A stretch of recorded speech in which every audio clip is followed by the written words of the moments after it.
할렐루야. 3일간도 평안하셨습니까? 우리 어제 오늘 내린 비로 날씨가 조금 많이 선선해진 것 같습니다. 우리 항상 건강 잘 챙기시고 우리 병성교회 성도 모두가 하나님의 은혜와 평안 안에 거하는 우리 복된 성도 모두가 되실 수 있기를 주님의 이름으로 축복합니다.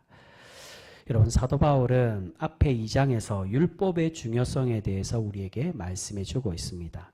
이신칭의 교리가 핵심으로 나오는 이 로마서에서 율법의 중요성을 말씀하는 것은 유대인들의 율법에 대한 교만함을 말씀하고자 이 율법의 참된 의미를 우리에게 설명해 주고 있는 것입니다. 사도 바울은 계속 하나님의 율법에 대해서 말씀할 때 그냥 율법이라고 표현하지 않고 율법행위라고 그렇게 표현하고 있습니다. 이 말은 단순히 하나님의 말씀을 따르고 하나님 말씀을 실천하는 것을 말하는 게 아니라 이 표현은 율법으로 인한 공로주의와 신분적 특권의식을 의미하고 있는 것입니다.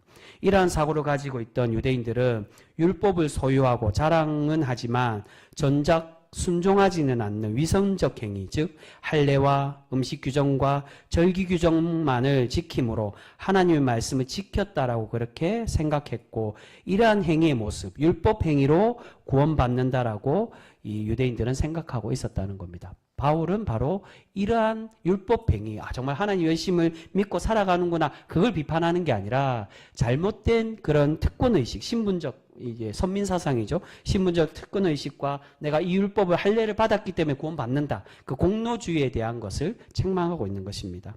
사도 바울은 이런 유대교적 율법주의를 책망하고 있는데, 그래서 2장 13절에 지난 시간에도 그 말씀드렸지만 2장 13절에 그렇게 말씀하는 겁니다. 율법을 듣는 자가 아니라 율법을 행하는 자가 의롭게 된다라고 말씀합니다. 그런데 이러한 율법 실천을 강조하다가 3장에 와서는 어떻게 말씀합니까?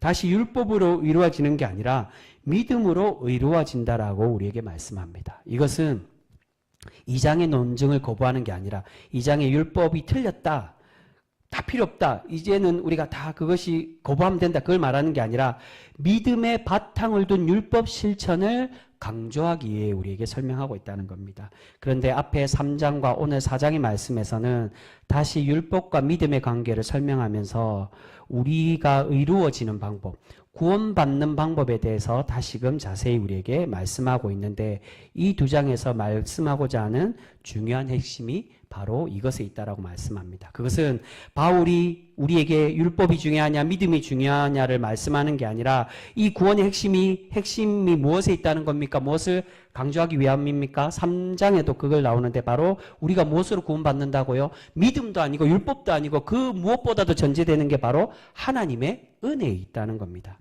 여러분, 이 은혜에 대한 설명은 하나님의 구원에 대한 의미에서 굉장히 중요한 말씀이라고 할 수 있습니다. 왜 이 은혜가 중요하냐면 우리의 구원의 주체가 누구에게 달려있냐는 것에 대한 답이 바로 이 은혜로 설명하고 있기 때문입니다. 여러분, 율법도 그렇지만 우리 믿음도 마찬가지로 우리가 믿음만으로 구원받는다라고 말하며 구원의 주체가 누가 되는 것입니까? 누구의 행위로 구원받는 거죠? 우리의 행위로 받는다는 겁니다. 내가 믿음이 있기 때문에 구원받는다. 그럼 결국 나의 믿음으로 구원받게 되는 겁니다. 근데 하나님이 우리에게 구원 주시는 건 우리의 믿음으로 구원을 주는 게 아니라는 겁니다. 이 말은 쉽게 말해서 하나님께서는 우리에게 아무런 계획이 없는데 내가 율법을 행하고 또는 반대로 하나님을 믿기 때문에 그 믿음으로 나에게 구원을 달라라고 그 믿음의 대가성으로 구원을 요구하는 것과 같은 모습이 된다는 것입니다. 그러니까 율법 이전에, 또한 그 믿음 이전에 먼저 있어야 될 것이 무엇이냐? 하나님이 우리에게 값없이 주시는 은혜가 먼저 있어야 된다는 겁니다. 그렇게 우리의 구원이 무엇으로 전제되어야 한다는 것입니까? 우리의 구원의 주인이시며 이 구원의 주체 되시는 분이 하나님이신데, 하나님께서 우리에게 구원을 주시는 이유는 어떤 율법과 믿음이 먼저 전제되는 것이 아닌 오직 하나님께서 한량없는 값없이 주시는 은혜를 주심으로 우리가 구원받음을 오늘 이 4장을 통해 말씀해주고 있습니다. 오늘 이 4장은 바로 그런 하나님의 은혜를 확정적으로 우리에게 설명을 해주고 있습니다. 우리 그 말씀으로 우리가 시작을 할 건데요. 우리 2절과 3절 말씀 우리 다시 한 번 더 같이 읽겠습니다. 2절 3절 우리 같이 읽습니다. 시작. 만일 아브라함이 행위로서 의롭다 하심을 받았으면 자랑할 것이 있으려니와 하나님 앞에서는 없느니라. 성경이 무엇을 말하느냐? 아브라함이 하나님을 믿음에 그것이 그에게 의로 여겨진 바 되었느니라. 아멘. 여기서도 행위라고 표현합니다. 율법이 아니라 율법 행위라고 말합니다. 앞에서 말씀드린 것처럼 하나님의 말씀을 실천하는 걸 말하는 게 아니라 율법을 가지고 있다. 그것으로 생각을 했다는 겁니다. 근데 2절 말씀은 아브라함도 마찬가지로 이 율법 실행, 율법 행위로 자랑하지 못한다고, 즉 의롭게 되지 못한다는 겁니다. 그렇다면 무엇으로 이루어지느냐? 3절이 창세기 15장 말씀을 인용한 말씀입니다. 아브라함이 하나님을 믿었기에 그것으로 의롭게 하나님의 의로 여기심을 받게 되었다는 겁니다. 여러분, 여기서 우리가 자칫 다시 사도 바울이 율법과 믿음을 가지고 이 두 가지로 논쟁하는 것으로 우리가 느껴질 수 있습니다. 하지만 사도 바울은 이어서 이 모든 것이 다 믿음을 강조하지만 이 믿음이 핵심이다, 이 믿음이 결론이다, 그게 아니라 우리에게 필요한 것이 뭐냐? 우리가 하나님 믿음으로 이루어지는데 그 믿음 또한 무엇에 있느냐? 하나님의 은혜임을 우리에게 선포를 해주고 있습니다. 우리 그 말씀 4절과 5절 말씀 우리 같이 읽겠습니다. 4절 5절 같이 읽습니다. 시작.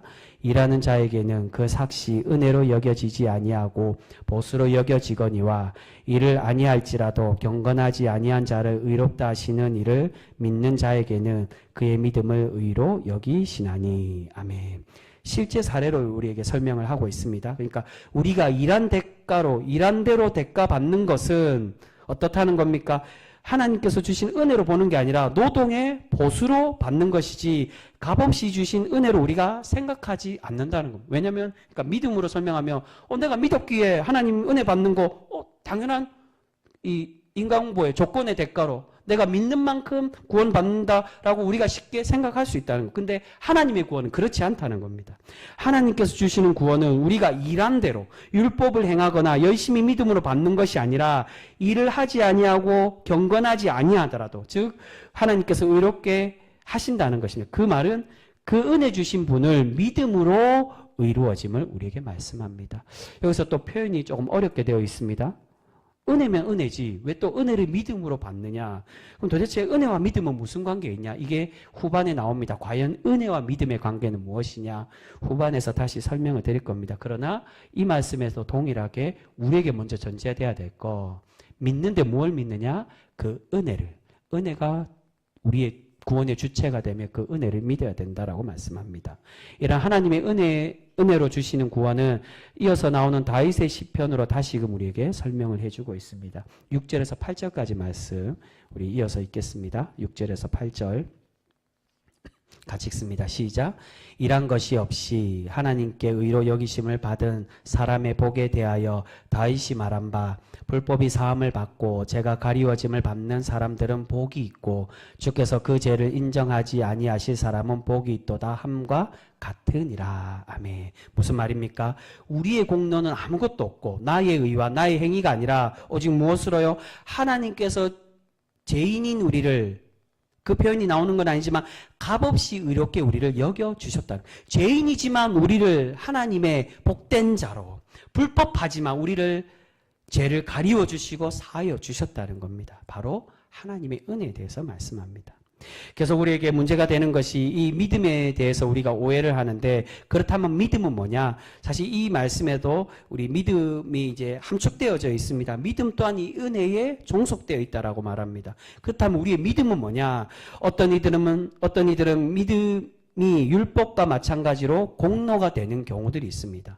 제가 몇 번 설명드린 대로 내가 열심히 믿고 간절히 믿으면 구원받는다라고 생각하는 경우라는 겁니다. 바로 내가 구원의 주체가 되는 믿음을 공로로 생각하는 것과 동일한 것입니다. 여러분, 결코 믿음이 우리의 공로가 되어서는 안 돼. 믿음으로 구원받는 게 아니라 믿기는 해야 되는데 무엇을 믿는다고요? 값없이 한량없이 주신 그 은혜를 믿음으로 우리가 구원받는데, 이 믿음 또한 우리의 노력과 우리의 헌신, 공로가 아니라 하나님의 은혜라는 겁니다.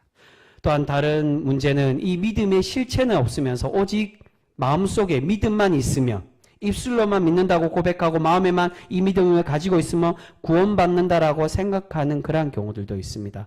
여러분, 이것은 바른 믿음이 아니라 실체가 없는 그러한 믿음이 될 수밖에 없다는 겁니다. 성경에도 믿는다라고 말하지만 과연 믿는 사람으로 살아가느냐? 그렇지 못해서 하나님께 책망받는 사람들이 많이 있는 것을 보게 됩니다. 근데 그들이 믿었다라고 말하는데, 내가 하나님 백성이라고 말하고 그렇게 따른다라고 말하는데 왜 하나님께 책망받습니까?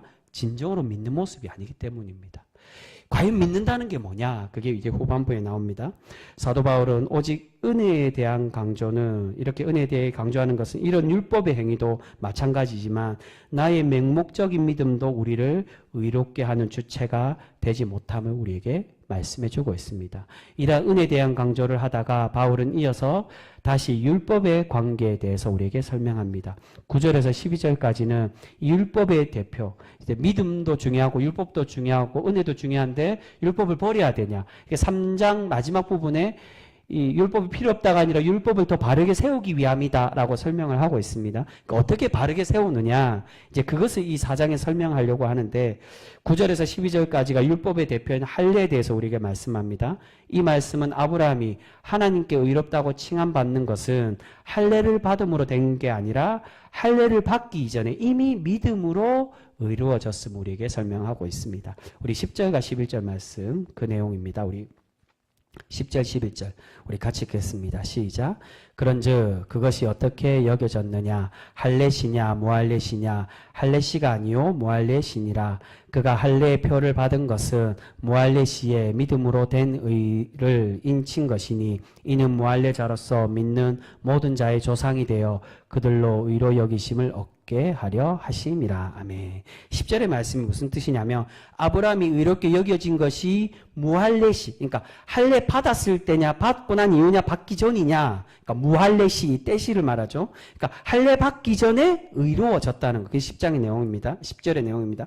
그렇다면 아브라함의 할례의 의미는 뭐야? 왜 할례를 받았느냐? 11절의 말씀이 그 내용입니다. 그가 할례 받은 표를 받은 것은 무할례시의 믿음으로 된 의를 인친 것이라고. 이 말이 무슨 뜻이냐면 우리가 믿음으로 의로워지는 것이지만 아브라함이 할례를 받음으로 그 율법을 지킴으로 믿음을 확증했다는 겁니다. 하나님의 믿음으로 이루어진 사람으로 어떻게 확증하냐? 그 표가 뭐냐? 이 할례로 인해 표를 우리가 확증하여 받았다. 내가 하나님의 믿음의 사람이다, 구원받은 사람이다라는 표를, 그 표로 할례를 하는 거지, 할례 받음으로 구원받는다, 그게 아니라 아브라함이 믿고 난 이후에 의로워져서 내가 의로워진 그 표로 할례 받음으로 그렇게 하나님의 의로움 확증을 받았다는 겁니다. 이 11절은 그래서 후반부에 그 말씀합니다. 이 무할례시의 의로워짐에 대한 이야기를 하는 이유가 이방인들을 위해서, 할례를 받지 않은 이들을 위해 오직 아브라함이 무할례시에 의로워졌던 것처럼 이방인들이 지금 할례 받지 않아도 하나님을 믿는, 예수 그리스도를 믿는 믿음으로 구원받고 이루어질 수 있음을 우리에게 말씀하고 있습니다. 그래서 12절은 이 유대인에 대한 겁니다. 그리고 왜 할례를 받느냐? 이 할례 받는 것도 유대인들을 위한 거다. 그것이 12절에 나옵니다. 그렇다면 과연 사도 바울이 강조하는 믿음은 무엇이며 오늘 4장에서 아브라함의 믿음을 통해서 말씀하고자 하는 것은 과연 무엇일까요? 그것은 그 말씀이 17절 이후에 우리에게 설명하며 말씀이죠. 아브라함의 믿음은 과연 뭐냐? 믿음으로 의로워지고 구원받는다는 것은 과연 무슨 의미냐? 그 말씀이 17절 이후로 우리에게 설명합니다. 우리 17절 18절 말씀 우리 먼저 같이 읽겠습니다. 17절 18절 같이 읽습니다. 시작. 기록된 바 내가 너를 많은 민족의 조상으로 세웠다 하심과 같으니 그가 믿은 바 하나님은 죽은 자를 살리시며 없는 것을 있는 것으로 부르시는 이시니라. 아브라함이 바랄 수 없는 중에 바라고 믿었으니 이는 내 후손이 이 같으리라 하신 말씀대로 많은 민족의 조상이 되게 하려 하심이라. 아멘. 17절에 죽은 자를 살리시며 없는 것을 있는 것으로 부르시는 이시라는 것을 믿었다는 것입니다. 이게 이삭에 대한 말씀입니다. 그러니까 태가 다쳤는데 그것을 살려서 하나님이 태를 열어주시고 구원의 백성으로 그 태를 이어가고 계심을 말씀합니다. 오늘 말씀을 보시면 계속 이 사도 바울은 아브라함이 굳건한 믿음을 가졌다라고 그렇게 위인인 것처럼 우리에게 설명합니다. 하지만 우리가 잘 알고 있는 것처럼 창세기의 말씀을 우리가 여러 번 함께 나누었을 때 우리가 들은 것처럼 아브라함이 과연 그렇게 믿음이 좋은 사람이며 구원받을 만한 그런 믿음을 가진 사람이었느냐? 그렇지가 않다는 겁니다. 그가 의롭게 칭함받은 만큼 구원받을 만한 믿음을 가지지 못한 사람이었습니다. 3절에서 말씀하고 있는 것처럼 하나님께서 아브라함의 믿음으로 이렇게 여기셨지만 아브라함은 하나님을 계속 믿지를 못했습니다. 창세기 15장에 의롭게 받았다는 그 말씀이 어떤 이야기가 이어집니까? 하나님의 저주 언약으로 하나님과 아브라함이 약속을 맺고 계십니다. 이게 저주 언약이라는 게 저번에 말씀드린 것처럼 동물을 잡아서 그를 쪼개어서 하나님과 언약을 맺는데 누가 이 언약을 주고 계십니까? 원래는 동물을 바쳐서 언약을 맺는 게 피를 흘리는 건 하나님과 우리 사이에 언약을 맺는데 하나님이 혼자 그 재물 위를 지나가고, 그러니까 하나님 혼자 저주받겠다는 겁니다. 내가 너에게 구원하며 너에게 이 이삭을 통해 후손을 줄 것인데, 그렇게 복된 후손으로 만들어 줄 것인데 네가 이행하는 게 아니라 내가 홀로 너에게 이행하겠다. 내가 혹여 이 복을 주지 않고 이 하나님의 약속 이행하지 않으면 내가 이 동물과 같이 죽으며 저주받고 그렇게 내가 피해를 입겠다라고 하나님이 홀로 이 약속을 해주고 계신다는. 그래서 이 약속이 전에 어떤 약속을 말씀드렸습니까? 편무적 계약. 하나님이 홀로 하시는 계약입니다. 근데 하나님이 이렇게 극적으로 아브라함에게 약속을 주시고 은혜를 주시는데 아브라함이 여전히 어떻게 하고 있습니까? 믿지 못하고 하나님께 불순종하고 있습니다. 그 다음에 일어난 사건이 바로 아브라함이 하나님을 믿지 못하고 자신의 아들을 낳기 위하여, 사라가 나이가 많아서 아들을 못 낳을 것으로 생각하고 하갈을 통해 이스마엘을 낳고 있는 것을 볼 수 있습니다. 이 이야기를 사도 바울이 갈라디아서 4장에 하갈이 통해 낳은 아들은 육으로 낳은 아들이고 사라를 통해 낳은 아들이 약속의 이행으로 낳은 아들이라고 그렇게 말씀하고, 그러니까 아브라함도 제대로 믿지 못했다는 겁니다. 아브라함도 온전한 믿음으로 하나님을 바라보지 못하고 하나님을 의지하지 못했습니다. 이러한 연약한 믿음이 이후에도 계속되고 있습니다. 그런데 이러한 연약한 믿음의 아브라함을 하나님께서 어떻게 하셨다는 것입니까? 하나님의 신실하심으로 인내하시고 기다려주셔서 아브라함이 믿음의 사람이 될 수 있도록 만들어 가고 계신다는 것입니다. 그것이 아브라함의 믿음입니다. 아브라함이 홀로 믿을 수 있어서 하나님을 믿고 신뢰하는 게 아니라 은혜 주심으로 그 은혜를 의지하고 믿게 됨으로 하나님의 믿음의 사람으로 만들어가고 계신다는 것입니다. 결국 아브라함의 믿음 또한 어디에서 기원한다는 겁니까? 하나님의 은혜에 기원하고 있음을 우리에게 말씀하고 있습니다. 여러분, 우리가 믿음의 의미에서 어떤 누구도 어느 순간에도 하나님의 구원을 받을 수 있을 만한 완전한 믿음을 가질 수 있는 사람은 없습니다. 그것이 바로 우리 인간의 본성입니다. 우리가 하나님을 믿는다라고, 믿음으로 구원받는다라고 그 약속을 믿고 내가 열심히 구원받기 위해 믿는다라고 노력하지만 과연 완전한 믿음을 가진 이들이 있을 수 있느냐? 그렇지가 않다는 거예요. 그래서 칼뱅도 전적 타락이라고, 인간은 온전히 타락하는 존재라고 그렇게 말합니다. 그런데 왜 하나님은 우리의 믿음을 보신다라고 말씀하시느냐? 그것은 99%의 하나님의 은혜로 우리를 구원하시지만 그 은혜를 받아들이고 그 은혜를 믿는 우리의 연약한 믿음이 겨우 1%도 되지 않는 그런 믿음일지라도 그 믿음의 노력과 헌신을 보시고 하나님 우리를 기뻐 받으시고 우리를 의롭게 칭하여 주고 계신다는 것입니다. 하나님이 이렇게 우리와 동일한 아브라함이 죽은 자도 살리시는 분이심을 신뢰하며 의지하였기에 그의 연약한 믿음을 보시고 구원의 증표인 이삭을 허락해 주고 계심을 우리에게 말씀하고 있습니다. 여러분, 이러한 하나님의 구원 의지는 이어서 계속 우리에게 설명하며 말씀해 주고 있습니다. 우리 그 말씀 마지막으로 보겠습니다. 20절과 22절 말씀. 20절에서 22절까지 말씀 우리 같이 읽습니다. 시작. 믿음이 없어 하나님의 약속을 의심하지 않고 믿음으로 견고하여져서 하나님께 영광을 돌리며 약속하신 그것을 또한 능히 이루실 줄을 확신하였으니 그러므로 그것이 그에게 의로 여겨졌느니라. 아멘. 여러분, 중간에 21절에 보시면 무엇이 주체라는 겁니까? 끝에 아브라함의 확신이 아니라 무엇이 먼저 나오죠? 하나님의 약속이 선행됨을 우리에게 말씀합니다.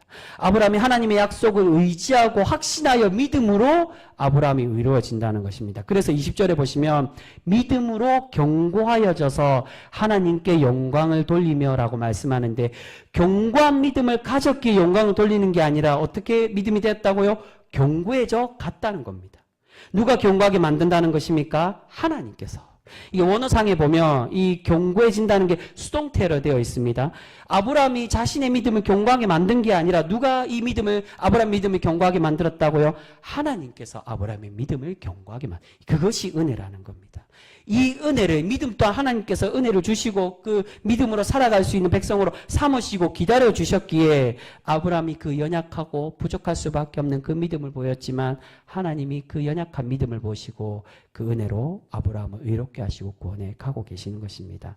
그렇게 아브라함이 하나님의 약속을 믿고 죽음에서도 살리실 것을 의지하며 하나님을 신뢰하고 있는 것을 볼 수 있습니다. 여러분, 여기서 사도 바울은 은혜와 믿음의 관계에 대해서 우리에게 말씀하며 설명해 주고 있습니다. 분명히 우리가 구원받는 건 하나님의 무한하신 은혜로 받는 것입니다. 그것은 죄인이 죄값을 치르지 못했지만 하나님의 은혜로 우리가 구원받을 수 있음을 말씀하는 것입니다. 무엇으로? 다른 것으로 율법으로 된다, 믿음으로 된다, 그게 아니라 가장 우리에게 필요한 거 하나님의 무한하신 죄인이지만 그래서 그 죄를 가려준다라고. 어떻게 가려준다고요? 믿었기 때문에, 다윗이 믿었기 때문에, 의로운 행실을 했기 때문에가 아니라 그냥 가려준다는 겁니다. 무한하신 하나님의 은혜라는 겁니다. 그렇다면 믿음은 무엇이냐? 바로 17절에 아브라함이 죽은 자를 살리심을 믿었다라고 말씀하고 있습니다.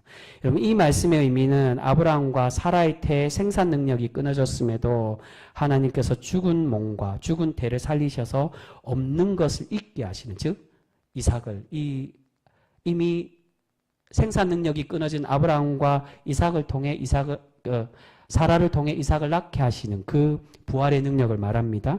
이것이 나중에는 무엇과도 이어집니까? 오늘 사도 바울은 그것을 말하는 것은 아니지만 결국 이삭을 제물로 바쳤을 때 아브라함이 어떤 믿음으로 바쳤다라고 히브리서에 말씀합니까? 부활의 믿음으로. 하나님이 내가 이삭을 바쳐도 이 이삭을 살려주실 거라는 그 부활의 신앙으로 믿고 고백하며 하나님께 바쳤기에 하나님이 그 아브라함의 믿음을 보시고 의롭게 여겨주고 계신다. 즉 은혜 받는 아브라함의 믿음이란 무엇입니까? 우리의 완전하고 굳건한 믿음이 아니라 하나님께서 아무런 공로 없이 우리에게 주신 그 은혜의 주심을 신뢰하고 순종하는 모습, 그것이 바로 하나님이 우리에게 원하시는 믿음이라는 겁니다. 은혜를 주셨고 그 은혜를 어떻게 해야 되냐? 그 은혜 주심으로 내가 구원받는다라는 것을 온전히 신뢰하고 그 신뢰의 삶으로 순종하며 살아가는 것, 그것이 하나님이 우리에게 원하시는 믿음이라. 마음속으로만 있고 하나의 선함으로 믿음을 행사하고, 그게 아니라 여기서 말하는 믿음은 순종의 삶, 신뢰의 삶을 말합니다.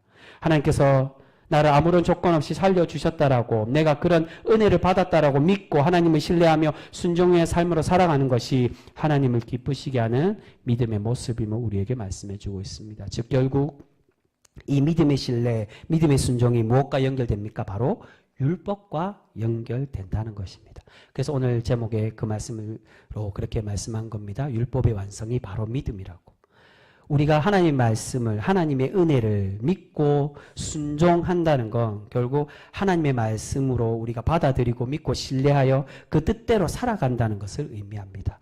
율법의 행함은, 율법의 실천은 할례를 받고 예배에 출석 꼭 11시에 참석해야 되고 11시에 늦으면은 하나님께서 구원해서 너는 몇 점, 너는 99점, 11시 이전에 5분 전에 왔기 때문에 너는 100점이고 5분 후에 왔기 때문에 너는 99점, 그렇게 칭하시는 게 아니라 그런 우리의 노력과 그 모습이 아닌 하나님을 주신 그 은혜를 온전히 믿고 순종하여 살아가고자 결단한, 그 결단의 모습, 순종도 완전한 걸 원하는 게 아니라 그 결단하여 순종하고 살아가고자.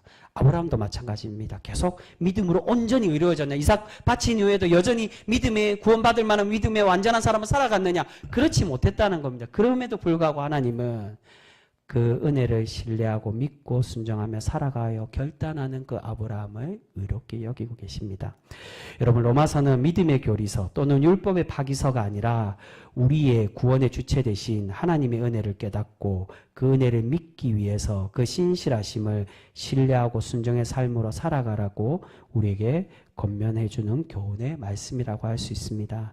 사랑하는 성도 여러분, 오늘 사도 바울은 바로 아브라함의 믿음을 통해서 우리에게 그 구원의 비밀, 구원의 은혜를 깨닫게 하시고 부어주고 있는 줄 믿습니다. 여러분, 그렇게 우리가 이제 하나님의 이 한량없는 은혜를 깊이 깨닫고 믿고 살아감으로 하나님의 참 구원에 이르는 우리 귀한 복된 성도 모두가 되실 수 있기를 소망합니다.